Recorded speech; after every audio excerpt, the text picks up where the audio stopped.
આજથી 9 માસ અગાઉ ગુજરાતમાં પાટીદાર આંદોલનકારીઓની ચિંતન શિબિરમાં 9 જેટલા મુદ્દા સાથે 9 જેટલી માંગણી સાથે સરકાર સમક્ષ રજૂઆત કરવામાં આવી હતી।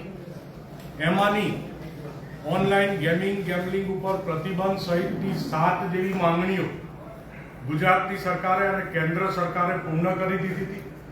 8મી માંગણી ભાગેડુ લગ્ન પ્રથાના કાયદામાં સુધારો આવે, મેરેજ રજિસ્ટ્રેશન એક્ટમાં સુધારો આવે, એ માંગણી ઘણા ટાઈમથી પેન્ડિંગ હતી। મુખ્ય આગેવાનો દ્વારા અલગ અલગ વિસ્તારોમાં અલગ અલગ જગ્યાએ રેલી, ધરણા, જન સમર્થન સભા, જનજાગૃતિ અભિયાન જેવા કાર્યક્રમ અને સાથે સાથે સરકારના અલગ અલગ વિભાગો સાથે વાટાઘાટો સતત અમારે દિનેશભાઈ અને પૂર્વિનભાઈ સતત અહીંયા કૌશિકભાઈ સાથે સ્થાનિક હોવાના નાતે વાટાઘાટો કરી, અમારા પ્રતિનિધિ મંડળ સાથે અમે ગૃહમંત્રીશ્રીને મળ્યા અને સરકારે આજે આ કાયદામાં જે સુધારો લાવી રહી, સુધારાનો અભ્યાસ હજુ બાકી છે।